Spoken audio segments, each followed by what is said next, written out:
के नियम सबके लिए समान हैं और इन नियमों को तोड़ने में भी सभी एक जैसे हैं। लेकिन चुनाव आयोग को एक दूसरे की शिकायत करने में कोई पीछे भी नहीं है।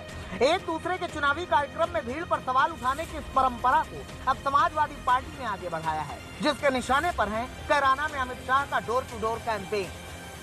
निर्वाचन आयोग ने जो गाइडलाइंस दी हैं और जो इस समय कोविड-19 की गाइडलाइंस हैं, दोनों के खिलाफ काम हुआ है।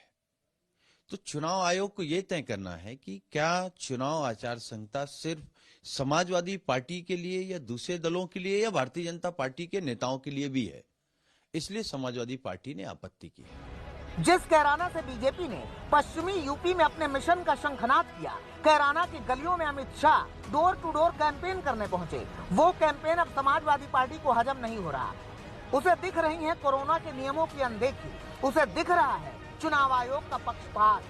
समाजवादी पार्टी कार्यालय में जो भीड़ हुई उस पे एफआईआर है, अभी तक फोर्स लगी है।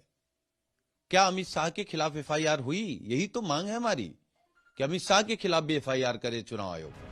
समाजवादी पार्टी अब अमित शाह के कैंपेन को मुद्दा बनाकर चुनाव आयोग के दरवाजे पर पहुंची है, जहां अमित शाह के खिलाफ शीघ्र एक्शन लेने की मांग की गई है। शिकायत में यह भी कहा गया है कि आयोग ने प्रचार के लिए डोर टू डोर कैंपेन की अनुमति तो दे रखी है, लेकिन उस दिन तक सिर्फ 5 लोगों की टोली को इसके लिए अनुमति थी। शनिवार से आयोग ने इस संख्या को बढ़ाकर 10 कर दिया, जबकि शामली के कैराना कस्बे की तंग गलियों में अमित शाह के डोर टू डोर कैंपेन के दौरान 10 से कई गुना ज्यादा लोगों की भीड़ उमड़ पड़ी थी। अमित शाह की रैली पर सवाल खड़े हुए तो जंग आर पार की हो गई। बीजेपी ने समाजवादी पार्टी को आईना दिखाने में जरा सी भी देर नहीं लगाई। सबसे पहले तो उन्हें अपने उस नोटिस का जवाब देना चाहिए जो उन्होंने अपने कार्यालय में किया था, जिस तरह से बड़ी भीड़ और बड़ी तादाद में आप सबने दिखाया था और उस पर संज्ञान लेते हुए चुनाव आयोग ने इनको नोटिस किया है।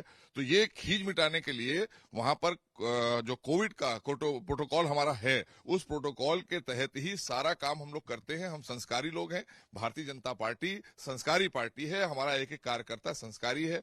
हम किसी भी प्रोटोकॉल का उल्लंघन नहीं करते। हम माननीय न्यायालय का भी सम्मान करते हैं, चुनाव आयोग के भी निर्देशों का पालन करते हैं।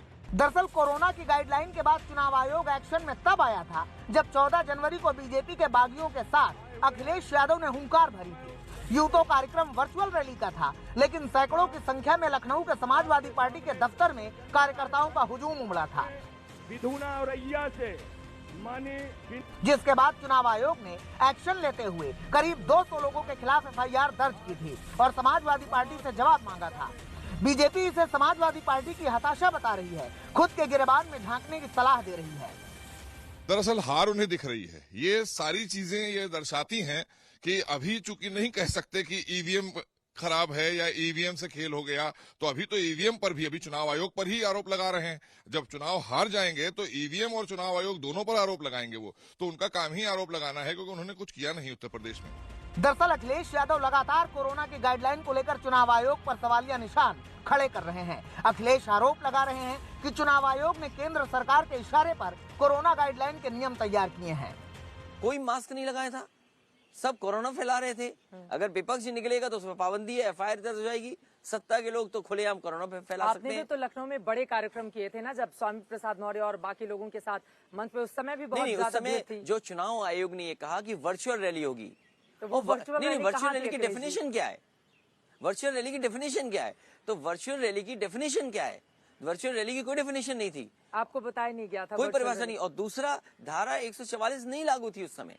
अगर धारा 144 लागू होती और वर्चुअल रैली कैसे होगी इसका पूरा पता होता तो शायद ये काम नहीं करते। अब उन्होंने कहा कि 300 लोग कर सकते हैं, और फिर नेता जब तक सामने लोग न हो, माइक न हो, तो कैसे भाषण देगा?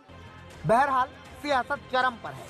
चुनाव आयोग से ज्यादा नजर अब पार्टियों के विरोधियों के प्रचार में है।